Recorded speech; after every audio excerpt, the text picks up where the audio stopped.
भी अगर बहुत ज़्यादा कैशबैक वाला क्रेडिट कार्ड चाहते हैं तो आज का वीडियो आपके लिए काफ़ी खास हो सकता है, क्योंकि आज के वीडियो में हम बात करने वाले हैं एसबीआई बैंक के एसबीआई कैशबैक क्रेडिट कार्ड, जिसका हम कंपैरिजन करने वाले हैं एचडीएफसी मिलेनियर क्रेडिट कार्ड के साथ में कि भाई ये दोनों क्रेडिट कार्ड में आपको क्या मेन बेनिफिट है, फीचर मिल रहे हैं, जिसके बाद में आप एक सही डिसीजन ले सकें इन दोनों में से एक बेस्ट क्रेडिट कार्ड लेने के लिए। दोस्तों मेरा नाम है विशाल और आप देख रहे हैं वी आर वेल के, जहाँ पे दोस्तों मैं करता हूँ आपके वेल की है। सबसे पहले हम बात कर लेते हैं इन दोनों ही क्रेडिट कार्ड के मेन बेनिफिट की। एसबीआई कैशबैक क्रेडिट कार्ड की बात करें तो इस क्रेडिट कार्ड के अंदर आपको 5% का फ्लैट कैशबैक देखने को मिल जाता है। ये कैशबैक जो है वो मिलता है किसी भी ऑनलाइन तरीके के स्पेंड करने पर, मतलब कि आपको चाहे वो अमेजन से खरीदी करनी है, फ्लिपकार्ट से करनी है, मिंत्रा से करने हैं, कहीं से भी आप खरीदी करें 5% का फ्लैट कैशबैक आपको देखने को मिलता है। साथ ही आपको 1% का कैशबैक देखने को मिलता है किसी भी तरीके के ऑफलाइन खरीदी करने पर। ये दोनों ही कैटेगरी के अंदर भी आपको कुछ चीज़ें एक्सक्लूड मिलती है, जैसे कि मान के चलिए fuel, rent payment, wallet load हो गया, ईएमआई हो गया। तो इस तरीके की जो कुछ चीज़ें रहती है वो आपको इस कैटेगरी में शामिल नहीं होती। इसके अलावा हम बात करें HDFC bank Millionaire credit card के बारे में, तो इस क्रेडिट कार्ड के अंदर भी आपको दो कैटेगरी मिलती है। पहली कैटेगरी तो ये मिलती है कि भाई इनके जो 5% की जो कैटेगरी है उसके अंदर इनकी कुछ लिमिटेड पार्टनर है, जैसे कि Book My Show, Cult Fit, Flipkart, Myntra, Sony Liv, Swiggy, Tata Cliq, Uber और जोमेटो। यहाँ से आप खरीदी करते हैं तो आपको 5% का फ्लैट कैशबैक देखने को मिल जाता है। और इसके अलावा किसी भी तरीके की ऑनलाइन या ऑफलाइन खरीदी करने पर आपको 1% का फ्लैट कैशबैक देखने को मिलता है। अभी जो दोनों ही क्रेडिट कार्ड है, इस क्रेडिट कार्ड के अंदर आपको जैसे एसबीआई कैशबैक क्रेडिट कार्ड है उसमें भी कुछ एक्सक्लूड कैटेगरी है, तो ठीक एचडीएफसी मिलेनियर क्रेडिट कार्ड के अंदर भी आपको जो है वो कुछ एक्सक्लूड कैटेगरी देखने को मिल जाती है। साथ ही हम बात करें तो एसबीआई कैशबैक क्रेडिट कार्ड जो है वो इसकी मंथली जो लिमिट है वो 5,000 रुपए की रहती है, यानी मैक्सिमम 5,000 रुपीज का आप बेनिफिट ले सकते हैं पूरे महीने में। ठीक इसी तरीके से आप 5% और 1% के जो एचडीएफसी बैंक की जो कैटेगरी है इसमें 1,000 रुपए की कैपिंग लिमिट ली हुई है, मतलब कि 2,000 रुपए का मैक्सिमम बेनिफिट ले सकते हैं। ध्यान रहे एसबीआई कैशबैक की जो लिमिट है वो दोनों ही कैटेगरी में मिक्स है। जरूरी नहीं है कि भैया आपको 5% वाले में जैसे ऑनलाइन स्पेंड आपने बहुत ज्यादा कर दिया और उसमें 5,000 रुपए का मिल रहा है तो उसमें 4,000 का ही मिलेगा या 3,000 का ही मिलेगा, ऐसा नहीं। पूरे 5,000 रुपए का ले सकते हैं, सेम उसमें ऑफलाइन स्पेंड में भी 5,000 का कर सकते हैं। लेकिन एचडीएफसी वाली कैटेगरी में दोनों में जो कैटेगरी दी हुई है इसमें आपको 1,000 रुपए की कैपिंग लिमिट देखने को मिल जाती है। बात करें इन दोनों ही क्रेडिट कार्ड के ज्वाइनिंग चार्ज की और एनुअल चार्ज की। देखिए ज्वाइनिंग चार्ज जो है वो आपको एसबीआई कैशबैक क्रेडिट कार्ड के अंदर 999 प्लस जीएसटी का लगता है, एनुअल चार्ज भी आपको 999 प्लस जीएसटी का लगता है। लेकिन 2 लाख रुपए या उससे ज्यादा की खरीदी पिछले 365 दिन में आप कर लेते हैं तो आपको अगले साल के जो एनुअल चार्जेस है वो वेव्ड ऑफ हो जाते हैं, उसके कोई चार्ज नहीं लगते। ठीक एचडीएफसी मिलेनियर क्रेडिट कार्ड के अंदर भी आपको 1,000 रुपए प्लस जीएसटी के चार्ज लगते हैं, और इसमें जो आपके एनुअल चार्जेस रहते हैं वो अगर 1 लाख रुपए या उससे ज्यादा की आप खरीदी कर लेते हैं तो वो आपके एनुअल चार्जेस अगले साल के जो रहते हैं वो वेव्ड ऑफ हो जाते हैं। अब एसबीआई कैशबैक क्रेडिट कार्ड के अंदर तो वैसे आपको कोई ऐसा वेलकम बेनिफिट नहीं मिलता है, लेकिन एचडीएफसी मिलेनियर क्रेडिट कार्ड के अंदर आपको जो भी आपका चार्जेस रहते हैं, मान के चलिए कि आपका इसमें 1,000 रुपए प्लस जीएसटी के जो आप चार्जेस पे कर रहे हैं तो ठीक उसी के इक्विवेलेंट में आपको रिवॉर्ड पॉइंट देखने को मिल जाते हैं जो कि आपने ज्वाइनिंग फी दी है, यानी 1,000 रुपए के लगभग के आपको रिवॉर्ड पॉइंट देखने को मिल जाते हैं। और 1 लाख रुपए या उससे ज्यादा की खरीदी आप पूरे 3 महीने में करते हैं, यानी हर 3 महीने में 1 लाख रुपए की खरीदी आप करते जाते हैं क्वार्टरली के हिसाब से, तो आपको 1,000 रुपए का गिफ्ट वाउचर आपको दिया जाता है, यानी पूरे साल भर में आप 4 गिफ्ट वाउचर जो है वो ले सकते हैं। ये मैं बात कर रहा हूँ एचडीएफसी मिलेनियर क्रेडिट कार्ड की। लेकिन एसबीआई कैशबैक क्रेडिट कार्ड के अंदर आपको वेलकम बेनिफिट के साथ में किसी भी तरीके का माइलस्टोन बेनिफिट जो है वो देखने को नहीं मिलता है। स्विगी डाउनलोड फैसिलिटी का बेनिफिट भी आपको एचडीएफसी मिलेनियर क्रेडिट कार्ड के अंदर मिलता है, यानी 20% तक का जो भी इनके रेस्टोरेंट पार्टनर है वहां पर आपको डिस्काउंट देखने को मिलता है। लेकिन एसबीआई कैशबैक में आपको इस तरीके का कोई बेनिफिट देखने को नहीं मिलता। साथ ही हम बात करें कि जो एसबीआई कैशबैक क्रेडिट कार्ड है उसके अंदर आप जो भी आपको कैशबैक मिल रहा है ना, सपोज आपने जितनी की भी खरीदी करी उसके हिसाब से आपको जो भी कैश पॉइंट आपके पास में है यानी कैशबैक आपके पास में है, वो नेक्स्ट मंथ का जब भी बिलिंग साइकिल जनरेट होता है उस टाइम पर जो अमाउंट है वो एडजस्ट हो जाता है, मतलब उसको आप स्टेटमेंट में कन्वर्ट हो जाता है।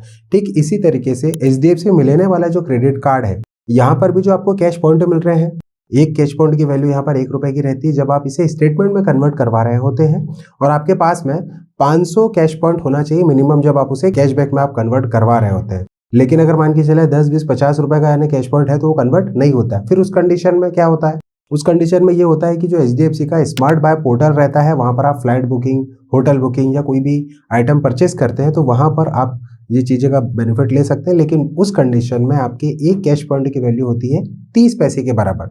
तो सीधी सी बात है, आपको यहाँ पर भी बेनिफिट इसका अगर पूरा लेना है तो इसके लिए आपको थोड़ा सा वेट करना होगा, 500 कैश पॉइंट इकट्ठे करने होंगे, तभी वो उसका बेनिफिट ले सकते हैं। लेकिन एक बात का ध्यान रहे, कैश पॉइंट की जो वैलिडिटी है वो 2 साल की होती है। अगर बहुत ज़्यादा ही आप यूज़ करने का सोच रहे हैं तो पता चले कि जो आपके पास में कैश पॉइंट रखे हुए हैं वही लैप्स हो जाए, तो ऐसी गलती जो है वो बिल्कुल आप ना करें।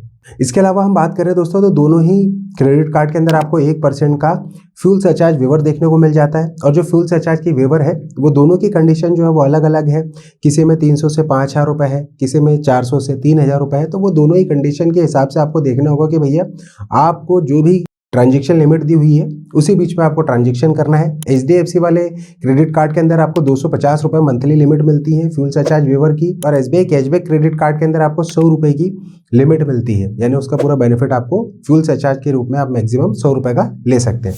इसके अलावा हम बात करें दोस्तों, तो दोनों ही क्रेडिट कार्ड के अंदर आपको फाइनेंस चार्ज लगता है जो कि 3.75 होता है, प्लस GST आपको लगता है।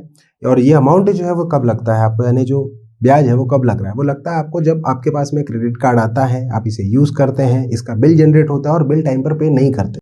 जब टाइम पर बिल नहीं पे करते हैं तो आपको लेट पेनल्टी लगती है, और जो अमाउंट रहता है उसके ऊपर भी आपको लेट पेनल्टी के साथ में आपका जो फाइनेंस चार्ज है वो लग जाता है, प्लस सिविल स्कोर भी डाउन होता है। तो हमेशा इस बात का ध्यान रखिए कि भैया जब भी आपका बिल हो रहा है उसको टाइम पर बिल पे करें, अदरवाइज आपका सिविल स्कोर तो इम्पैक्ट होगा ही, और बाद में फिर आप जो है वो डेब्ट ट्रैप में फंसते चले जाएंगे। जो भी क्रेडिट कार्ड की लिमिट मिल रही है तो उस क्रेडिट कार्ड की लिमिट का आपको 30% के अंदर ही यूटिलाइज करना है। जैसे मान के चले कि 1 लाख रुपए की लिमिट है तो उसका 30,000 रुपये से ज़्यादा यूज़ ना करें। अब आप बोलेंगे भाई लिमिट ही अगर 1 लाख की दी है तो हम 30,000 रुपये का क्यों करें।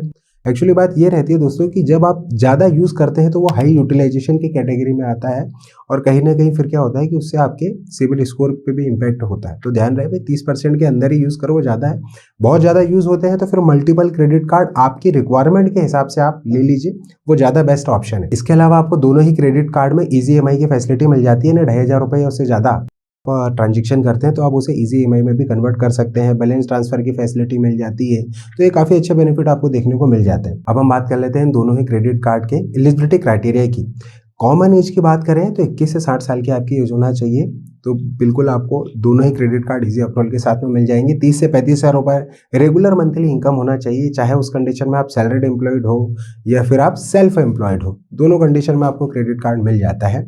और ये जो क्रेडिट कार्ड है, जैसे HDFC वाले बैंक में अगर आपका खाता है तो फिर बहुत अच्छे चांसेस भी होंगे, प्लस वीडियो KYC भी नहीं होगी। इजी अप्रूवल के साथ में बिल्कुल इंस्टेंट आपको वर्चुअल क्रेडिट कार्ड मिल जाएगा। पेज़ैप की इनकी एप्लीकेशन है, उसको आप इंस्टॉल कीजिए, उसमें वर्चुअल क्रेडिट कार्ड मिल जाएगा। 5 to 7 वर्किंग डेज में आपके पास में जो फिजिकल क्रेडिट कार्ड है वो भी आ जाएगा। तो ये काफ़ी अच्छी बेनिफिट आपको HDFC क्रेडिट कार्ड के साथ में मिलता है। अब दोनों ही क्रेडिट कार्ड की अगर हम बात करें कि भाई दोनों में से अच्छा क्रेडिट कार्ड कौन सा है, तो SBI कैशबैक वाला जो क्रेडिट कार्ड है पर्सनली मुझे काफ़ी अच्छा लगता है। वो इसलिए अच्छा लगता है क्योंकि यहाँ पर ऑनलाइन अगर आप बहुत ज़्यादा खरीदी करते हैं तो इसमें किसी भी तरीके का मर्चेंट रेस्ट्रिक्शन नहीं होता है। महीने में अगर आप शॉपिंग कर रहे हो तो 5,000 रुपये का जो महीने का बेनिफिट आपको मिल रहा है वो काफ़ी अच्छा खासा बेनिफिट आपको देखने को मिलता है। लेकिन इसमें कौन ये है कि इस क्रेडिट कार्ड के कोई भी जो रिवर्सल है, यानी 2 लाख रुपये साल के स्पेंड करने पड़ेंगे, लेकिन वहाँ पे HDFC वाला थोड़ा सा फिजिबल है।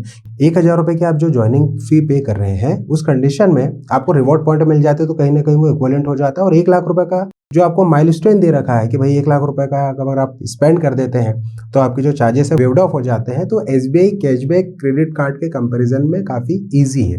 तो यहाँ पर आप अपनी सहूलियत के हिसाब से क्रेडिट कार्ड ले सकते हैं कि भैया आप पूरे साल भर में कितनी खरीदी कर रहे हैं, बहुत ज़्यादा फ्रिक्वेंट मतलब शॉपिंग कर रहे हैं, बिल्कुल उस कंडीशन में आपको फिर SBI कैशबैक क्रेडिट कार्ड लेना चाहिए। क्योंकि अगर फ्रिक्वेंट बायर हैं, बहुत ज़्यादा खरीदी करते हैं तो फिर आप उस क्रेडिट कार्ड पे जाइए। लेकिन कभी कभार खरीदी करते हैं या आपको एक अच्छा कैशबैक भी चाहिए तो फिर आप HDFC का मिलेनिया क्रेडिट कार्ड ले सकते हैं, क्योंकि उसके अंदर जो कैपिंग लिमिट भी दे रखी हुई है, मतलब आप मोटा मोटा 40,000 रुपये महीने के हिसाब से आप खरीदी कर लेते हैं तो आपको बेनिफिट। आप 40,000 रुपये में अगर आपकी इनकम ही उतनी है तो फिर उस हिसाब से थोड़ा सा हम प्रैक्टिकली वो पॉसिबल नहीं होता हर महीने 40,000 रुपये की खरीदी करना। दोनों ही क्रेडिट कार्ड जो है वो अपने अपने लिए काफ़ी कंडीशन में बेनिफिट रखते हैं। दोस्तों इन दोनों ही क्रेडिट कार्ड की जो लिंक है वो मैंने डिस्क्रिप्शन में दी है, आप वहाँ जाकर इजी अप्लाई कर सकते हैं। और ये जो क्रेडिट कार्ड है, इन क्रेडिट कार्ड में से कौन सा क्रेडिट कार्ड आपको पसंद आया है या कौन सा क्रेडिट कार्ड यूज़ कर रहे हैं, या इन दोनों ही क्रेडिट कार्ड में से आप मुझसे क्या जानना चाह रहे हैं, बिल्कुल आप कमेंट बॉक्स में आप अपने राय और सजेशन मुझसे बिल्कुल शेयर कर सकते हैं। दोस्तों आज के वीडियो में इतना ही, मिलते हैं किसी अन्य वेल्थ वीडियो में। तब तक के लिए आप अपने और अपने परिवार का ध्यान रखिए। तब तक के लिए जय हिंद, वंदे मातरम।